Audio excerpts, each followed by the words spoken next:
सखी सहेली कार्यक्रम सुनने वालों को मन्नू बहुरिया और रजो मौसी का प्यार भरा नमस्कार। और नमस्कार रजो मौसी, कैसे हैं आप? बहुत दिनों बाद आपसे मुलाकात हुई। बहुत बढ़िया मन्नू बहुरिया, सब कुछ बहुत बढ़िया है। बस मुझे बहुत अच्छा लग रहा है, मुझे भी ऐसा लग रहा है कि शायद बहुत दिन हो गए अपने श्रोताओं से बातचीत किए हुए, अपने श्रोताओं से मुखातिब हुए। तो बस आज पूरा 1 घंटे का वक्त है और हम साथ साथ हैं। बहुत सारे विषय हैं जिस पे हमारी बातचीत होगी और गीत मंजरी भी है। और आज का विषय बहुत अच्छा है ना? वाकई। और कहना चाहिए कि जो ठंडी हवा है ना, ये इसका एहसास ही कुछ अलग होता है। और अभी तो कई राज्यों में इतनी ज्यादा ठंड पड़ रही है कि उनसे पूछो कि ठंडी हवा क्या कयामत ढा रही है। हमें तो यहाँ बंबई में उतनी ठंड बिल्कुल भी नहीं है। हाँ। लेकिन जहाँ बर्फ गिरी है और बर्फ गिरने पे जो फिर वो ठंडी हवा चलती है ना, लेकिन वाकई समझ गई मैं आप क्या कहना चाह रही हैं कि हाँ, बट इसका जो मजा है, इसका जो आनंद है वो तो है ही।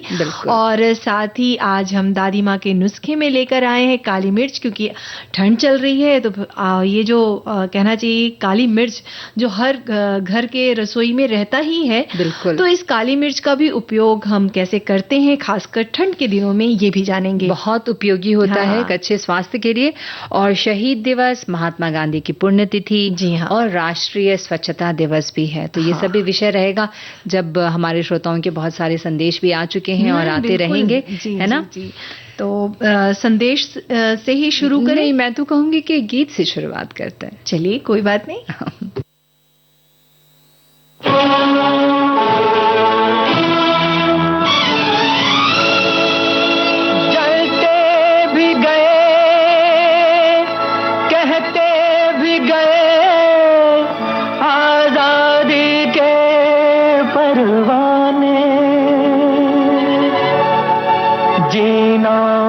उसी का जीना है, जो मरना वतन पे जाने।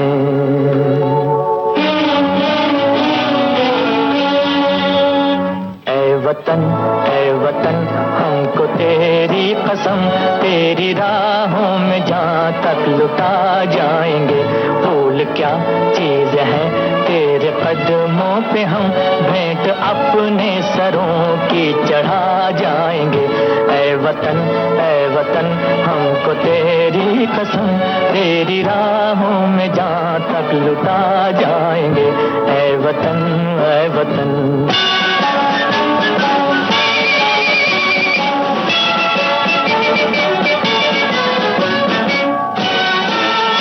कोई पंजाब से, कोई महाराष्ट्र से, कोई यूपी से है, कोई बंगाल से। कोई पंजाब से, कोई महाराष्ट्र से, कोई यूपी से है, कोई बंगाल से। तेरी पूजा की थाली में लाए हैं हम, तेरी पूजा की थाली में लाए हैं हम। फूल हर रंग के आज हर डाल से, फूल हर रंग के आज हर डाल से। नाम कुछ भी सही पर लगन एक है, जोत से जोत दिल की जगा जाएंगे। ऐ वतन हमको तेरी कसम, तेरी राहों में जहाँ तक लुटा जाएंगे। ऐ वतन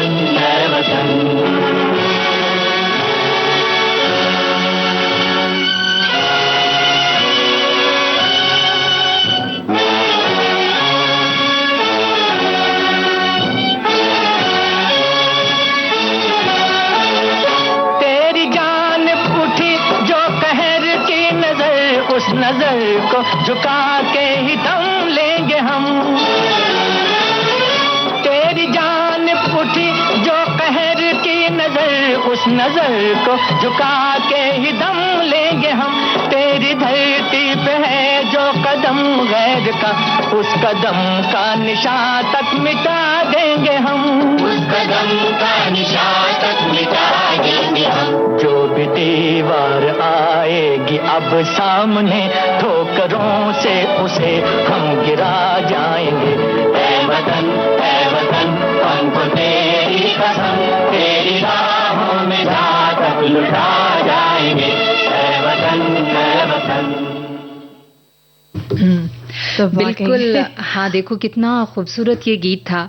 पूरे देश से एकजुट होकर लोगों ने देश की आज़ादी के लिए अपने प्राणों की आहुति दी। आज हम उन्हीं को याद कर रहे हैं। याद तो वो हमेशा ही रहते हैं हमें, लेकिन एक खास दिन पे मुकर्रर किया जाता है और आज वही दिन है शहीद दिवस, जिसे हम शहीद दिवस कहें या सर्वोदय दिवस कहें, है ना। तो उन शहीदों को हम नमन करते हैं इस गीत के जरिए। बिल्कुल। और जैसा कि आज महात्मा गांधी जी की पुण्यतिथि भी है, तो अहिंसा परमो धर्मः, यानी कि अहिंसा मनुष्य का परम धर्म है, ये संदेश पूरी दुनिया में फैलाने वाले भारत के राष्ट्रपिता मोहनदास करमचंद गांधी जी, यानी कि हमारे प्यारे बापूजी की आज पुण्यतिथि है और हमारे सभी श्रोताओं ने इस बारे में लिखा है, तो उन्हें हम शत नमन करते हैं। और सत्य और अहिंसा के मार्ग पर चलकर उन्होंने देश को स्वतंत्रता तो दिलाई ही और बहुत अहम योगदान दिया, और आज़ादी की लड़ाई में अपना सब कुछ न्यौछावर करने वाले बापूजी का जो जीवन है वो हमेशा सादगी पूर्ण रहा। वो एक साधक भी थे और ये कहें कि वो बहुत ही सरल जीवन जीते थे। बिल्कुल, और उनके जीवन से हमें ये भी सीख लेनी चाहिए कि किस तरह सत्य के मार्ग पर चलकर उन्होंने हमें आज़ादी दिलाई। जीवन सच्चाई की व्यापक खोज में समर्पित कर दिया उन्होंने, यहाँ तक कि इसके लिए उन्होंने स्वयं की गलतियों और खुद पर प्रयोग करते हुए सीखने की कोशिश की और अपनी आत्मकथा में सत्य के प्रयोग को उसका नाम दिया उन्होंने।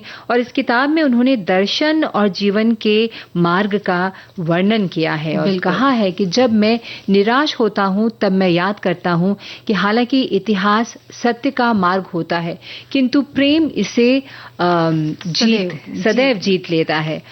और यहाँ अत्याचारी और हत्यारे भी हुए हैं। युद्ध समय के लिए वे अपराध लगते हैं, किंतु अंत में उनका पतन तो होता है। बिल्कुल, और इसका सदैव विचार करें, ये उन्होंने आगे ये भी लिखा है। और ऐसे विचारों से उन्होंने लोगों को संदेश दिया कि अंत में जो है अच्छाई की ही जीत होती है, चाहे बुराई कितनी भी हो, कितने भी अत्याचारी लोग हों, लेकिन जो अंत होता है वो कहना चाहिए कि अच्छाई की ही जीत होती है। और जैसा कि रज्जो बुआ जी ये भी है कि रज्जो मौसी हाँ, तो वो भी है कि गांधी जी जो है, जैसे उनके जीवन की अगर हम बात करें तो सत्य अहिंसा की बात तो होती है, उनके सरल जीवन की बात होती है। वहीं एक जो बहुत महत्वपूर्ण है कि वो जो है सप्ताह में एक दिन वो मौन धारण करते थे और उनका मानना था कि इस तरह से परहेज नहीं है। हाँ, बट इससे ये था कि उनसे उनको आंतरिक शांति मिलती थी और इस तरह से वो अपने जीवन को जीते भी थे। और ऐसा है कि उन चीजों को अपने ऊपर भी लागू करते थे, तभी जब वो उपदेश देते थे या संदेश देते थे तो लोगों तक वो बात पहुंचती थी। बिल्कुल बिल्कुल। हमारे एक श्रोता ने लिखकर भेजा है कि हमारे कच्छ के गांधी ग्राम जहां हम रहते हैं वहां अभी स्वच्छता अभियान चलाया जा रहा है और 2027 तक हमारे शहर को सबसे स्वच्छ और सुंदर बनाने का संकल्प लिया गया है। गांधी जी इस पर बहुत जोर देते थे, स्वच्छता पर उनका बहुत ये था। और एक और श्रोता ने लिखकर भेजा है हमें कि गुजरात के पोरबंदर में जन्म हुआ, गांव में प्राथमिक शिक्षा ली और आगे की माध्यमिक और कॉलेज की पढ़ाई के लिए राजकोट में अल्फ्रेड हाई स्कूल और भावनगर श्यामल दास कॉलेज में शिक्षण लिया। एडवोकेट की डिग्री प्राप्त करके आगे इंग्लैंड गए। वहां जब वो ट्रेन फर्स्ट क्लास में सफर कर रहे थे तो अंग्रेज अधिकारी ने उन्हें उतार दिया था, ये कहकर कि तुम काले लोग इस डिब्बे में नहीं बैठ सकते। वहां से सत्याग्रह की शुरुआत हुई। क्या बात है। हमारे श्रोता ने एक घटनाएं हमें लिखकर भेजी है आज। वाकई। और वहीं एक जो श्रोता है उन्होंने ये भी लिखा है कि हर साल 30 जनवरी को देश में शहीद दिवस के तौर पे मनाया जाता है, और लेकिन भारत में शहीद दिवस एक बार नहीं, साल में 2 बार मनाया जाता है। इन्होंने लिखा है कि एक 30 जनवरी को, दूसरा 23 मार्च को। 23 जनवरी को, 30 जनवरी को, 23 मार्च को, 19 मई को, 21 अक्टूबर को, 17 नवंबर को भी मनाया जाता है शहीदी अच्छा। दिवस, क्योंकि इन दिनों को देश के लिए जो अपनी जान देने वाले लोगों को सम्मानित किया जाता है। और भारत के 3 क्रांतिकारी, 23 मार्च को शहीद दिवस जो है वो भारत के 3 क्रांतिकारियों भगत सिंह, शिवराम राजगुरु और सुखदेव के बलिदान को याद करने के लिए मनाया जाता है। और इसी तरह से 1931 में इसी दिन जो ब्रिटिश सरकार ने लोगों को, इन तीनों को फांसी दी थी, तो इन तारीखों को याद किया जाता है शहीदी दिवस के तौर पे। क्या बात है। तो एक जो श्रोता है मौसी जी, उन्होंने लिखा है कि मोहनदास करमचंद गांधी, जिन्हें महात्मा गांधी के नाम से भी जाना जाता है, संस्कृत भाषा में महात्मा अथवा महान आत्मा एक सम्मान सूचक शब्द है। गांधी को महात्मा के नाम से सबसे पहले 1915 में राजवैद जीवराम कालिदास ने संबोधित किया था। और ये आगे लिखते हैं कि एक अन्य मत के अनुसार स्वामी श्रद्धानंद ने 1915 में महात्मा की उपाधि दी थी। तीसरा मत ये है कि रविंद्रनाथ ठाकुर ने 12 अप्रैल 1919 को अपने एक लेख में उन्हें महात्मा कहकर संबोधित किया था। एक मत के अनुसार गांधी जी को बापू संबोधित करने वाले प्रथम व्यक्ति उनके साबरमती आश्रम के शिष्य थे सुभाष चंद्र बोस ने 6 जुलाई 1944 को रंगून रेडियो से गांधी जी के नाम जारी प्रसारण में उन्हें राष्ट्रपिता कहकर संबोधित करते हुए आजाद हिंद फौज के सैनिकों के लिए उनका आशीर्वाद और शुभकामनाएं मांगी थी। तो इन्होंने बहुत अच्छी जानकारी दी कि उन्हें बापू के नाम से क्यों जाना जाता था। तो ये बहुत सारे मत हैं, लेकिन एक बात है मौसी की, ये जो बात अगर हम करें कि उपवास की बात करें या सरल या मौन धारण की भी बात करें, तो हमें कभी ना कभी इन चीजों से कोई ऐसी चीज जिससे हम सम्मोहित हो रहे हैं या हमको लग रहा है कि वो हमारी आदत में शामिल हो रहा है, तो उसे दूर करने के लिए हमें भी इस तरह का मौन व्रत लेना चाहिए। मौन व्रत जैसा कि उसे हटना चाहिए। जैसे कि आज अगर हम डिजिटल की बात करें, फोन की बात करें, तो फोन में भी हम बहुत व्यस्त हो चुके हैं। तो इस तरह से अगर हम चीजों को अपनाएंगे ना, कि हम एक दिन भूल जाए कि हमारे पास फोन है, तो इस तरह से हम भी अपना जीवन जो है वो सरल कर सकते हैं। और कहते हैं ना कि एक चुप 100 सुख, कई जगहों पे चुप रह जाना भी बहुत फायदेमंद होता है। और ये जो मौन की बात कह रहे हैं, उससे बहुत एनर्जी बचती है। अगर हम आधा दिन भी चुप रहकर देखें तो देखो कितना सब कुछ अच्छा हो जाएगा। फिलहाल हम घड़ी की ओर देखते हैं और देखें कि समय हो गया एक ब्रेक का ना। हाँ बिल्कुल।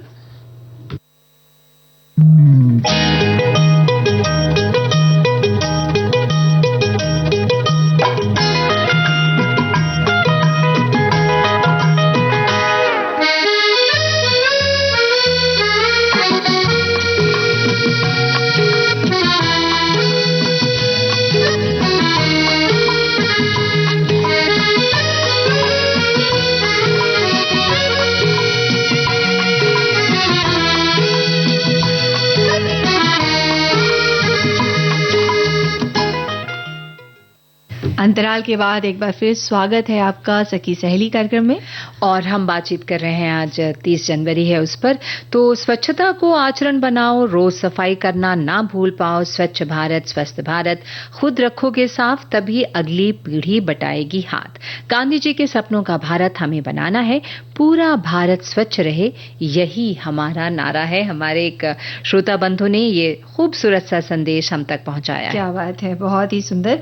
और वाकई कहना चाहिए कि स्वच्छता, आज राष्ट्रीय स्वच्छता दिवस भी है। तो गांधी जी ने हमेशा एक स्वच्छ भारत का सपना देखा था, तो इस ओर भी हम आगे बात करेंगे। और एक श्रोता हैं, उन्होंने बहुत अच्छी बात लिखी है कि आजादी की लड़ाई में प्रमुख भूमिका निभाने वाले महात्मा गांधी जी का पूरा नाम मोहनदास करमचंद गांधी है। गांधी जी ने सत्य और अहिंसा के मार्ग पर चलकर देश को अंग्रेजों की गुलामी से आजाद कराया था। महात्मा गांधी एक महान शांति समर्थक और दूरदर्शी थे, जिन्होंने अंग्रेजों से लड़ने और देश के लिए आजादी हासिल करने के अहिंसा का पाठ पढ़ाया। और देखो ना, एक श्रोता ने लिखकर भेजा है कि हमारे गुजरात में गांधी बापू के नाम से पुकारे जाते हैं। पूरा देश उनको बापू के नाम से पुकारता है और बापू का मतलब पिता होता है। आखिरकार हमारे देश को आजादी दिलाने में उनका बड़ा योगदान रहा है, तो उसे राष्ट्रपिता भी कहा जाता है उन्हें। और राजवैद्य जीवराम कालिदास जी ने सबसे पहले 1915 में पहली बार उन्हें महात्मा कहकर पुकारा था। क्या बात है। और ऐसा कहते हैं कि उनके बहुत से ऐसे प्रेरणादायक जो विचार हैं जी, बिल्कुल, जो हर किसी को आदर्श मार्ग पर चलने के लिए प्रेरित करते हैं। ऐसे बहुत से विचार हैं, जैसे कि डर शरीर का रोग नहीं है, ये आत्मा को मारता है। उसी तरह गौरव जो है लक्ष्य पाने के लिए प्रयास करने में है, न कि लक्ष्य तक पहुंचने में। बिल्कुल। और इसी तरह अपने आप में जीवन ढूंढना है तो लोगों की मदद में खो जाए। तो ऐसे ना जाने कितने ही महान विचार उनके रहे हैं और उन्होंने खुद भी इसमें अमल किया। तो अगर हम गांधी जी के विचार अगर हम खुद में शामिल कर लें तो असल में कहना चाहिए कि उनके लिए सही या सच्ची श्रद्धांजलि होगी, जिसे कहते हैं ना बहुरिया, उच्च आचरण हो सकता है। हाँ। अगर उन सारी बातों को हम आत्मसात करें, अपने जीवन में उसे लाएं, रोजमर्रा के जीवन में, तो फर्क इंसान खुद देख पाएगा कि जो वो कह गए, जो वो बता गए, जैसा जीवन वो खुद जिए, वो कितना प्रभावशाली रहा लोगों के जहनों पर, दिमागों पर। और अब कोई गीत सुनवाने की कोई मंशा है तुम्हारी? बिल्कुल, चलिए गीत सुन लेते हैं। हरी हरी वसुंधरा,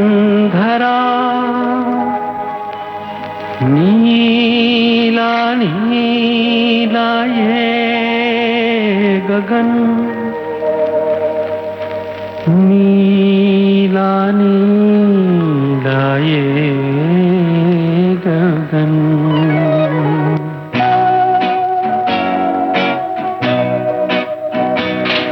हरी हरी वसुंधरा पे नीला नीला ये गगन, कि जिस पे बादलों की पालकी उड़ा रहा पवन। दिशाएं देखो रंग भरी,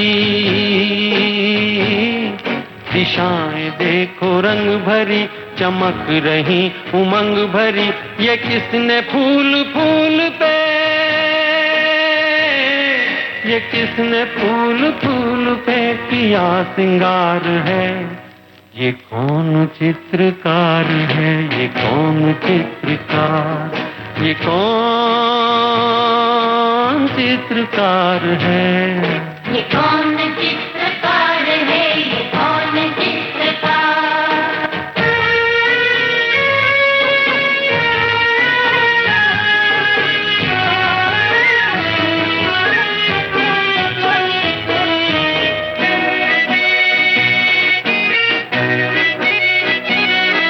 तपस्वियों सी है अटल ये पर्वतों की चोटियां,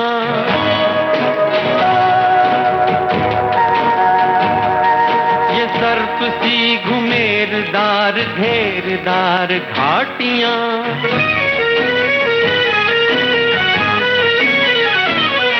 ध्वजा से ये खड़े हुए,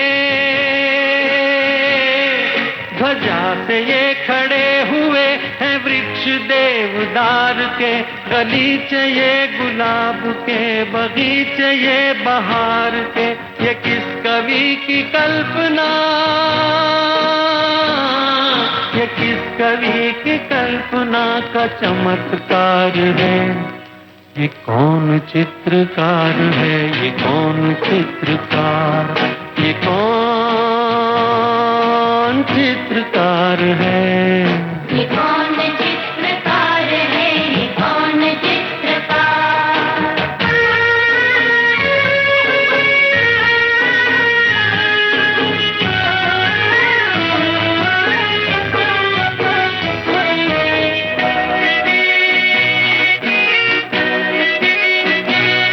कुदरत की इस पवित्रता को तुम निहार लो,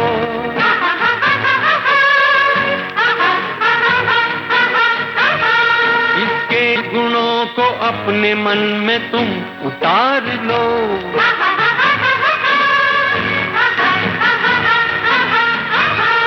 चमका लो आज लालिमा, चमका लो आज लालिमा अपने ललाट की। कण कण से झांकती तुम्हें छवि विराट की, अपनी तो आंख एक है, अपनी तो आंख एक है, उसकी हजार है। ये कौन चित्रकार है, ये कौन चित्रकार, ये कौन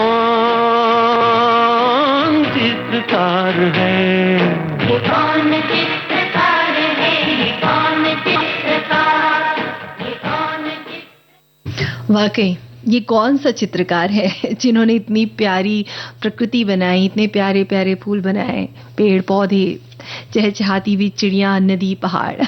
बिल्कुल, जिसे हम पर्यावरण कहते हैं, हाँ, जिसे स्वच्छ रहना बहुत जरूरी है, रखना जरूरी है और इसका ध्यान हमें ही रखना पड़ेगा। क्योंकि हम ही रहते हैं और हमें अपने आसपास के, हमें वो सारी चीजें जो हमें साफ हवा देती है, स्वच्छ पानी देता है, तो उसका ख्याल तो हम सबको रखने की जरूरत है। बिल्कुल, और साफ वातावरण तो हमेशा कहना चाहिए कि आनंददायक रहता है, और हम इसके लिए आसपास की जगहों में भटकते हैं कि कोई ऐसी जगह चले जाएं जहां पर हमको शांति मिले, सुकून मिले, और साथ ही जहां की हवाएं बड़ी ताजी हों। लेकिन हम ये क्यों नहीं सोचते कि हमारे आसपास भी हम इस तरह से खूबसूरत वातावरण बना सकते हैं ना, और इसके लिए प्रयास हमें ही करना है और हमारा ही कर्तव्य है, कहना चाहिए कि स्वच्छता बनाए रखें, तभी तो हम स्वस्थ रह पाएंगे, खुश रह पाएंगे। और उसमें हम सबका कर्तव्य है, और यही कारण है कि लोगों में जागरूकता फैलाने के लिए आज यानी 30 जनवरी को राष्ट्रीय स्वच्छता दिवस मनाया जाता है। और ये दिवस हमें याद दिलाता है अपनी जिम्मेदारियों को निभाने की, एक दिन 2 दिन नहीं, 30 दिन, 24/7 जिसे कहते हैं वैसे। और हर बार बाहर हर जगहों पर जो है स्वच्छता बनाए रखने की जरूरत है। आप अपने घर से शुरुआत करें और उसके बाद आप अपने अड़ोस पड़ोस, आपके आसपास, आप सिर्फ उतनी ही जिम्मेदारी अगर संभाल लेंगे ना, और हर इंसान, हर व्यक्ति, हर नागरिक अगर संभाल ले, तो देखो कैसा वातावरण हो जाएगा। बिल्कुल, और हर कोई ये सोचे कि ये हमारी जिम्मेदारी है, ये हमारी स्वयं की जिम्मेदारी है कि आज जैसे कहा भी गया है कि प्लास्टिक जो है वो अलग एक थैली में रखें, और जो घुल जाने वाले कूड़ा, सूखा कूड़ा जो है, तो अगर हम इन चीजों का भी ध्यान रखेंगे ना मौसी, तो कहीं ना कहीं हम अपने स्वच्छता पर, कहना चाहिए, पर्यावरण को बचा रहे हैं। लेकिन हम ये कोशिश नहीं करते, हमारा ये रहता है कि चलो ठीक है ना, कचरा है, हमारा घर साफ है, उसके बाद क्या सोचना है। बिल्कुल, तो ये ऐसा ना सोचें, क्योंकि भाई कहीं ना कहीं ये हमको ही प्रभावित करेगा। और जब आप खुद ये करना शुरू कर देंगे, अगर आप इन छोटी छोटी बातों का अगर आप ध्यान रखेंगे, अपने आसपास सफाई रखेंगे, नालों में खासकर गंदगी जो है पैकेट ना डालें, तो जिससे क्या है, जो पानी है वो जाम हो जाता है और वहां से बदबू आने लगती है। बिल्कुल, तो अगर इन चीजों का ध्यान आप खुद रखेंगे तो आप दूसरों को भी प्रेरित करेंगे, लेकिन पहले खुद करने की वो जरूरत है। हमारे एक श्रोता ने हमें लिखकर भेजा है कि धूल, दाग, दुर्गंध और कूड़े कचरे सहित गंदगी का अभाव ही स्वच्छता है। भारत में अधिकांश सार्वजनिक स्थान, चाहे वो सड़क हो, गली हो, सरकारी कार्यालय हो, रेलवे स्टेशन हो, बस स्टेशन हो, अस्पताल हो या सार्वजनिक पार्क हो, गंद दिखते हैं। हमारे शहर और देश में बिखरे हुए कूड़े कचरे, उफनते सीवेज, विकृत दीवारें, भीड़ में लोगों का सार्वजनिक स्थान पर निकलना और जल जमाव वाले क्षेत्र आक्रामक स्थल हैं। स्वच्छ वातावरण में रहना आनंददायक है। पर्यावरण को स्वच्छ और स्वस्थ रखना सभी का कर्तव्य है। कभी कभी लोग अपने वातावरण को बहुत गंदा रखते हैं, जिसके परिणाम स्वरूप उनके स्वास्थ्य पर बुरा प्रभाव पड़ता है। किसी शहर, गांव या पूरे कस्बे की स्वच्छता व्यक्तिगत घरों की स्वच्छता से शुरू होती है। जो मैंने अभी ये बात कही थी कि आप सिर्फ अपना घर ना देखें, अपने घर से शुरू करें। और किसी शहर, गांव या पूरे कस्बे की स्वच्छता व्यक्तिगत घरों की स्वच्छता से शुरू होती है। भारत में 30 जनवरी को राष्ट्रीय स्वच्छता दिवस बनाने में पर्यावरणीय स्वच्छता की ये जिम्मेदारी उजागर होती है और ये दिन घरों, कार्यस्थलों, सड़क, गलियों और सार्वजनिक स्थानों पर स्वच्छता के उच्च मानकों को बनाए रखने का आह्वान करता है। भारत को अपने देशवासियों के साथ साथ विदेशियों की आंखों, दिल, दिमाग और आत्मा में सम्मानजनक स्थान पाने के लिए स्वच्छता पर ध्यान देने की जरूरत है। विदेशियों की आंखों में से ज्यादा मुझे लगता है कि हम अपने वातावरण, अपने स्वच्छ वातावरण, और स्वच्छ वातावरण में सब कुछ आता है, हवा हो गया, पानी हो गया, ये सारी चीजें हमें हमारे जिंदगी के लिए, स्वच्छ जीवन के लिए, स्वस्थ जीवन के लिए जरूरी है। बिल्कुल। तो इन बातों का एक दिन ध्यान नहीं रखें, रोज रखें। रोज रखें। और छोटी छोटी चीजें हैं, हम अक्सर बाहर पार्क में घूमने जाते हैं, या अगर हम सी या समुद्र के पास गए घूमने या नदियों के पास गए, तो अक्सर ये देखा जाता है कि वहाँ डस्टबिन रखा हुआ है, लेकिन हम कौन वहां तक जाए करके 2 कदम चलकर नदियों में ही छोड़ देते हैं, कुछ सामान डाल देते हैं।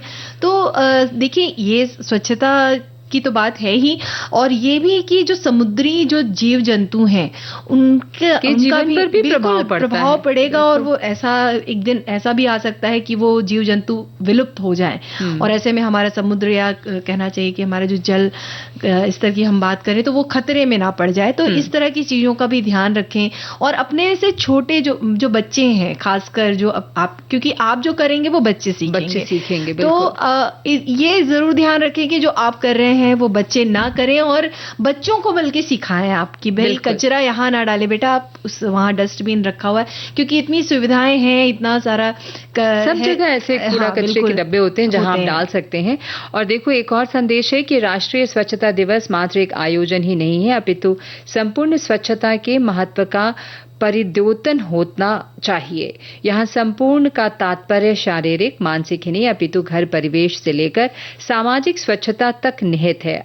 अक्सर ही हम अपने दैनिक क्रिया में स्वच्छता के पहलू में ही विभिन्न कारणों से लापरवाही करते चले जाते हैं। बस यही से अस्वच्छता का प्रसारण होता है। बढ़ती ये अस्वच्छता फिर तो विभिन्न स्तरों पर बहुविध बीमारियों को उत्पन्न करने में सहायक है। इसलिए हर स्तर पर सही स्वास्थ्य के लिए स्वच्छता बहुत अपेक्षित है। तो क्या बात कही है इन्होंने कि वाकई वो भी कहना चाहिए कि जो राष्ट्रीय स्वच्छता दिवस की उसकी थीम भी है स्वच्छ भारत स्वस्थ भारत, यानी कि स्वच्छता से ही हम स्वस्थ रह सकते हैं। और कहना चाहिए कि स्वच्छ जब वातावरण रहेगा तो बहुत सी जो बीमारियां हमारे आसपास हो रही हैं तो उसे हम रोक सकते हैं, खुद को बचा सकते हैं। तो इस तरह की चीजें हैं। तो इन छोटी छोटी बातों का अगर हम ध्यान रखेंगे तो बहुत सारी चीजों से हम बच सकते हैं, और इन बातों को अपनी दिनचर्या में ले आए। ऐसा नहीं कि सिर्फ आज वो दिन है तो आज हम सुबह से सफाई कर रहे हैं, बाकी दिनों हम कूड़े को इकट्ठा कर रहे हैं या उसको जहां डालना है वो नहीं कर रहे हैं। तो इन बातों पर इसका मकसद ही होता है कूड़ा कचरा कम करना, अपने आसपास के इलाकों, पार्कों, समुद्रों, समुद्र तटों और खुली जगहों को साफ रखना। और स्वच्छता सप्ताह 2024 की शुरुआत हो गई है, तो इन अच्छी स्वच्छता प्रथाओं को बढ़ावा देना और व्यक्तिगत और सार्वजनिक स्वच्छता के महत्व के बारे में जागरूकता करना है। तो अब हम यहाँ पर एक लेते हैं छोटा सा ब्रेक।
तो अंतराल के बाद एक बार फिर स्वागत है, और मुझे पता है रज्जो मौसी क्या बोलने वाली है। क्या बोलने वाली हूँ बताओ। यही कि एक गीत सुना दो बहुरिया।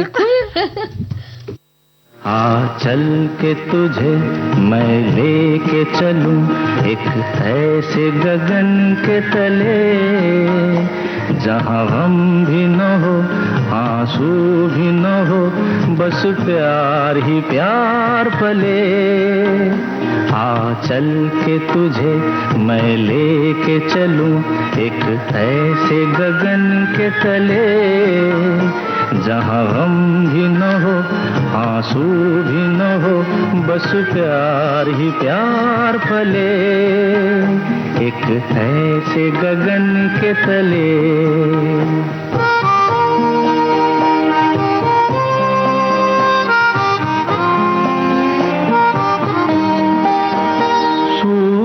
की पहली किरण से आशा का सवेरा जागे, सूरज की पहली किरण से आशा का सवेरा जागे, चंदा की किरण से धुलकर घनघोर अंधेरा भागे, चंदा की किरण से धुलकर घनघोर अंधेरा भागे। कभी धूप खिले कभी छाँव मिले, लंबी सी डगर न खले, जहाँ गम भी न हो आंसू भी न हो, बस प्यार ही प्यार पले, एक ऐसे गगन के तले।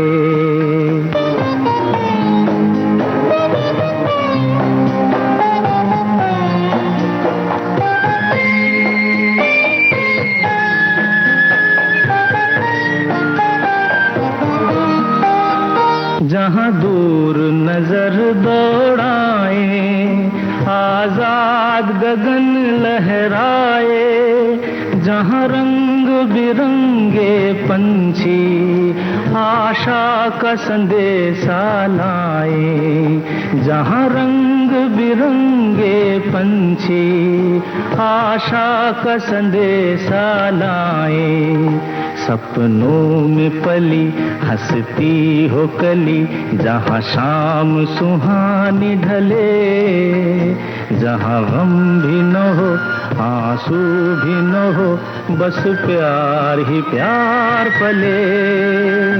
आ चल के तुझे मैं लेके चलूं एक ऐसे गगन के तले, जहाँ गम भी न हो आंसू भी न हो, बस प्यार ही प्यार पले, एक ऐसे गगन के तले, एक ऐसे गगन के तले। देखो इस गीत में भी किस तरह से पर्यावरण का ही जिक्र था, एक ऐसी गगन के तले, है ना? वाकई। और जब बात ठंडी हवाओं की हो, खासकर जब हम उन्हें गीतों में पिरो दें बिल्कुल, एक के बाद एक खूबसूरत गीत के साथ। वाकई। तो ये जो ठंडी ठंडी सर्द हवाएं हैं, बहती जाएं, चुपके चुपके से आए और अपना एहसास दिलाए, मानो जैसे बचपन के दिन फिर वापस लौट आए। ये ठंडी ठंडी सर्द हवाएं गलियों में शोर मचाए, सर्द हवा के झोंके जाने कितनों को तड़पाए, ये ठंडी ठंडी सर्द हवाएं बहती जाएं।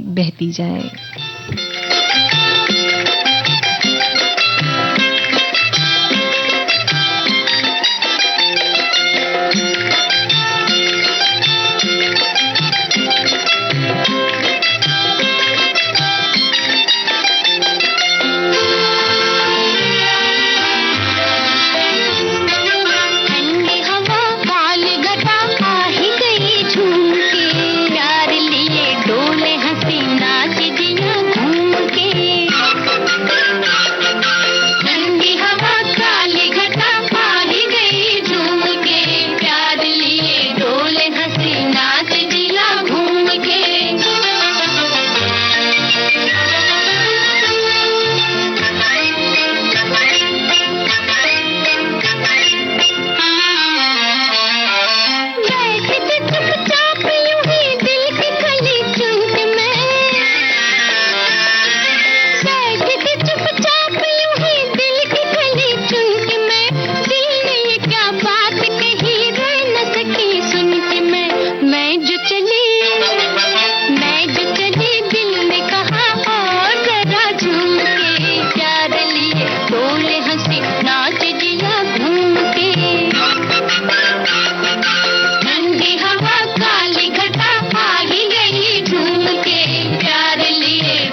चांद तारों से रात जगमगाने लगी, चांद तारों से रात जगमगाने लगी, फूलों की खुशबू रातों को महकाने लगी। सुनहरा सपना आंखों में, रात अब सुहानी लगी, ठंडी हवा चलने से आपकी मुस्कान खिलने लगी। चांदनी बिखरी है आसमां में, शुरू अपनी कोई कहानी हुई।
चांदनी सुहानी है मेरे दिल, सुना कोई कहानी, लंबी सी एक डगर है जिंदगानी, है मेरे दिल सुना कोई कहानी।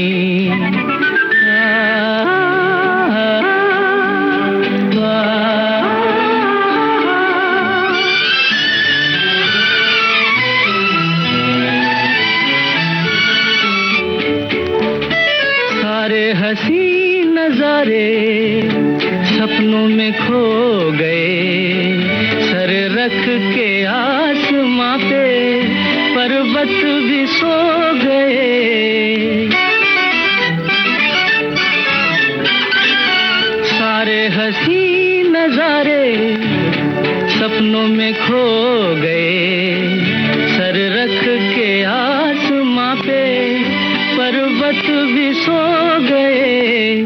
मेरे दिल तू सुना कोई ऐसी दास्तां, जिसको सुनकर मिले चैन मुझे मेरी जान। मंजिल है अनजानी ठंडी हवा, ये चांदनी सुहानी है मेरे दिल, सुना कोई कहानी।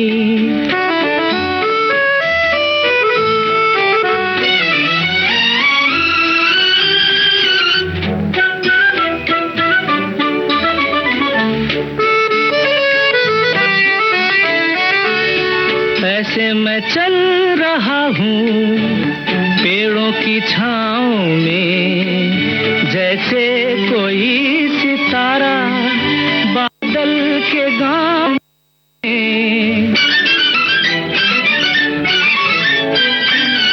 ऐसे मैं चल रहा हूँ पेड़ों की छाँव में, जैसे कोई सितारा बादल के गाँव में। मेरे दिल तू सुना कोई ऐसी दास्तां, जिसको सुनकर मिले चैन मुझे मेरी जान। मंजिल है अनजानी ठंडी हवा, ये चांदनी सुहानी है मेरे दिल, सुना कोई कहानी।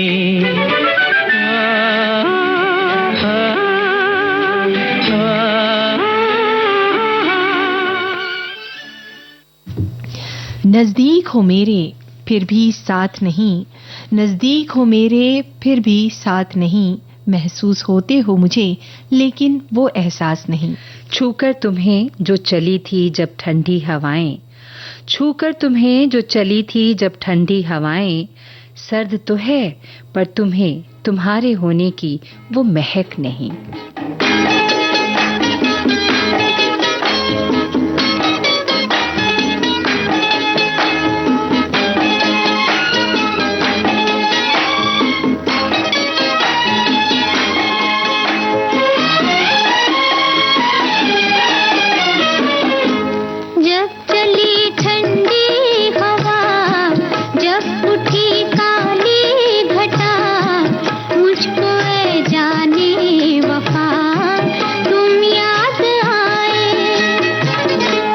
जब चली ठंडी हवा, जब उठी काली घटा, मुझको ऐ जाने वफा तुम याद आए।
मौसम में जब ठंडी हवा चलती है तो अपनों की याद ना आए, ऐसा हो ही नहीं सकता।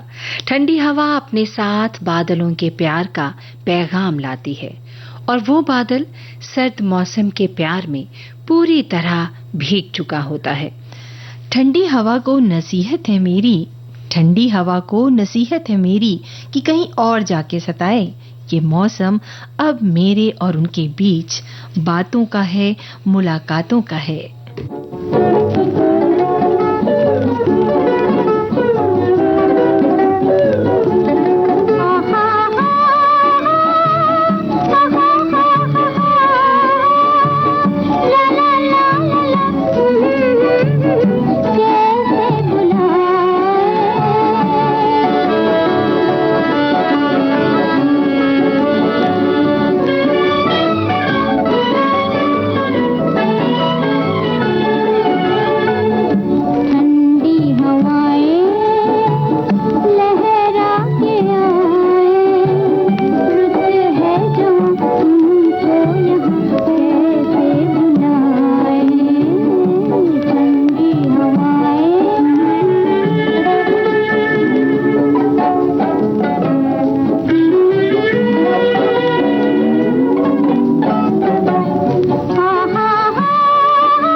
और देखो ना, कुछ हमारे श्रोताओं के संदेश भी आए, हमें यकीन है उन्हें हमारे गीत जरूर पसंद आए होंगे, कि हमारे शहर में शीत लहर चल रहा है, आसमान से टपकती ओस की बूंदें, गीली घास पर चमकती ओस की बूंदें, हीरे मोती सी सजती है धरती, शीत ऋतु में सुहानी सी दमकती। क्या बात है, कविता की है। बहुत ही प्यारी बात। और वहीं एक श्रोता ने लिखा है कि शीतकाल वो आकर्षक ऋतु है जो दुनिया को शांतिपूर्ण और ठंडक भरे देश वाला बदल देती है। प्राकृतिक सौंदर्य एक चमत्कारी परिवर्तन में परिणाम होता है, जिसमें पेड़ पत्तियों को गिराने के साथ ही एक संवेदनशील शाखा का खुलासा होता है और दृश्यों को एक निर्मल बर्फबारी से ढांप लिया जाता है। हवा ताजगी से भर जाती है और शांति केवल बर्फ के नीचे हल्के के साथ ही आती है। क्या बात है। बहुत ही प्यारी कविता। और वहीं रज्जो मौसी, एक हमारे श्रोता ने लिखा है कि काली मिर्च लाल मिर्च बड़ी तेज, देखने में है भोली भाली, मेरी दीदी बड़ी तेज। हम लोग छोटे में छेड़ते थे, ऐसा बोलकर इन्होंने लिखा है। और ये मुझे लगता है कि ये काली मिर्च वाली जो बात है ना, उस पे ही इन्होंने ये कमेंट जो कि बचपन में ऐसा किया करते थे। क्या बात है भाई। काली मिर्च इस मौसम में, खासकर ठंड के मौसम में बहुत उपयोगी होता है। आप कुछ भी खाएं, और कुछ नहीं तो जब आप टोस्ट खाते हैं, ब्रेड खाते हैं, उसके ऊपर मक्खन लगाते हैं और उस पर भी अगर थोड़ी काली मिर्च डाल दें, सूप वगैरह पीते हैं, हर तरह की सब्जियां मिलती हैं इस मौसम में, और उसमें भी जब आप सूप पीते हैं तो काली मिर्च का सेवन जरूर करें। बाकी ऐसे भी कहते हैं कि कहीं पे फोड़ा फुंसी कुछ हो गया तो आप वहां पे काली मिर्च को पीस के लगा दें। पता है तुम्हें? नहीं, और वो बॉयल जो हो जाता है ना, वो एकदम से पता नहीं क्या होता है, एकदम साफ हो जाता है। ये तो मेरा अपना अनुभव है। क्या बात है, अगर ये बात है तो बहुत मतलब काली मिर्च बात है। और वहीं हमारे श्रोता ने भी बहुत अच्छी अच्छी बातें लिखी हैं। वो लिखते हैं कि कुछ महीने पहले भी काली मिर्च जो है वो दादी माँ के नुस्खे में आई थी। तो भाई सर्दियों का मौसम चल रहा है, जैसे कि हमारी मौसी बोल रही हैं कि अभी सूप पीने का मौसम है, गरम गरम सब्जियां और भी चीजें आप खा सकते हैं, बन सकते हैं। बिल्कुल। तो काली मिर्च का सेवन जो है वो हमेशा लाभप्रद रहता है। तो सर्दियों का मौसम है, इसलिए फिर से हम आ गए काली मिर्च लेकर। और सर्दियों में इसका उपयोग बहुत होता है, इसकी तासीर गर्म होती है, इसलिए अब गर्मियों में इसका उपयोग कम होना चाहिए। काली मिर्च को हमेशा ताजा ही कूट कर उपयोग करना चाहिए। सूप पनीर के व्यंजन में इसका प्रयोग स्वाद को दुगना कर देता है। क्या बात है। हाँ, और एक श्रोता ने बिल्कुल लिखा है कि सक्रिय यौगिकों की समृद्ध संरचना के कारण विभिन्न स्वास्थ्य लाभ प्रदान करती है काली मिर्च। काली मिर्च, जिसे वैज्ञानिक रूप से पाइपर निग्रम के रूप में जाना जाता है, एक व्यापक रूप से इस्तेमाल किया जाने वाला मसाला है। इसकी खेती मुख्य रूप से उष्णकटिबंधीय क्षेत्रों में की जाती है और इसे तीखा और मसालेदार स्वाद के लिए जाना जाता है। बहुत ज्यादा छींक आने पर गुनगुने पानी में आधा चम्मच काली मिर्च डालकर पिएं। 10 ग्राम काली मिर्च चबाकर ऊपर से 20-25 ग्राम देसी घी पीने से आधा शीशी का दर्द दूर हो जाता है। आधा शीशी यानी मतलब जो हाफ जो दर्द होता है ना, जो आधे हिस्से पे, माइग्रेन जो आधा सर में दर्द, आधे सर में, उसको आधा शीशी इन्होंने लिखा है। कई जगहों में ये बोला जाता है। अच्छा। तो इसके लिए एक और भी एक दवाई है, दवाई या काली मिर्च का हम उपयोग कर सकते हैं। उस काली मिर्च चूर्ण ले लें और एक आटा, जो गेहूं आटा होता है नॉर्मल, तो आधा चम्मच वो ले लें। इसमें थोड़ा सा एक चुटकी काली मिर्च डाल दें और जो देसी घी है, घर का बना हुआ है, और उन सबको तीनों को मिला लें। हाँ, उसमें मिश्री का पाउडर भी थोड़ा सा डाल दें, और या नहीं है मिश्री तो शक्कर डाल दें और इन सब की गोली बना लें। और ये 2 गोली खाली पेट सुबह ब्रश करने के बाद खा लें। तो सर दर्द की जो ये समस्या है, जो आधा शीशी वाली बात इन्होंने की है, जो माइग्रेन आप बोल रहे हैं, वो उसमें बहुत ही लाभ मिलता है। वैसे ही खाली पेट के लिए मैंने ये भी पढ़ा कि 2-3 ग्राम काली मिर्च चूर्ण को 1 कप छाछ के साथ खाली पेट लेने से पेट के कीड़े मर जाते हैं, है ना? बिल्कुल। तो ये भी बहुत अच्छा है। हाँ। और काली मिर्च के चूर्ण के साथ बराबर आप सौंठ ले लें या पीपली या जीरा सेंधा नमक मिला लें 1-1 ग्राम की मात्रा से। तो उसमें भोजन के बाद गर्म पानी के साथ लेने पर अपच हो या बदहजमी हो, इसमें बहुत लाभ होता है। और गैस अगर किसी को प्रॉब्लम है तो उसमें भी फायदा होता है। वैसे कुछ थोड़ी सी मात्रा में हम बच्चों को भी काली मिर्च शहद में मिला के दे सकते हैं अगर खांसी है तो घर में, क्योंकि अभी सर्दी का मौसम चल रहा है, तो अगर हम इस तरह के घरेलू उपाय भी करेंगे तो जैसा फायदा बहुत फायदा भी होगा। घर के ये जो छोटी छोटी सी जो नुस्खे होते हैं वो बहुत काम आते हैं। बिल्कुल। और इसी तरह से ये भी है कि काली मिर्च जो है, खड़ा काली मिर्च, उसको दीपक में, जो घी का जो दीपक जलाते हैं उसको उसमें जला लें, और जब उसका राख हो जाए, मतलब वो जब पूरी तरह से जल जाए, तो उसके जो धुआं जो निकलता है उसको अगर आप उसकी स्मेल कर लें या सूंघ लें तो उससे भी सिर दर्द जो होता है आपका वो ठीक हो सकता है। अच्छा। तो हाँ, इस तरह की चीजें हैं बहुत। और भी हमारे इस तरह के नुस्खे हम बताते हैं अपने श्रोताओं को यहाँ पे। और बहुत से जो व्यंजन बनते हैं उसमें भी काली मिर्च का उपयोग किया जाता है। काली मिर्च जो है उसका स्वाद बढ़ा देती है। हाँ, बेसन के लड्डू में लोग काली मिर्च को डालते हैं। अच्छा, उसका पाउडर डालकर थोड़ा। कई ऐसे लड्डू होते हैं जिसमें काली मिर्च का, जैसे खड़े काली मिर्च का प्रयोग किया जाता है। तो इस तरह की चीजें हैं। फिलहाल एक गीत सुन ले। चलो सुनते हैं।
उठाने आ गए मौसम।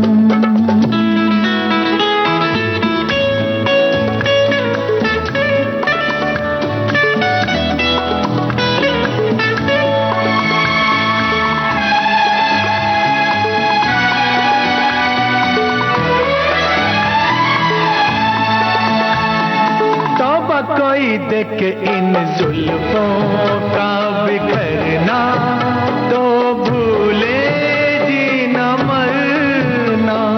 चुप से फूलों की इन गलियों से गुजरना, ये फूल कहेंगे वरना गुलशन में जाने कहाँ से दो दीवाने आ गए मौसम। तो भाई अब चलने का वक्त हो चला है और श्रोताओं से हम विदा लेते हैं। तो स्वीकार करिए मन्नू बहुरिया और रजो मौसी का नमस्कार।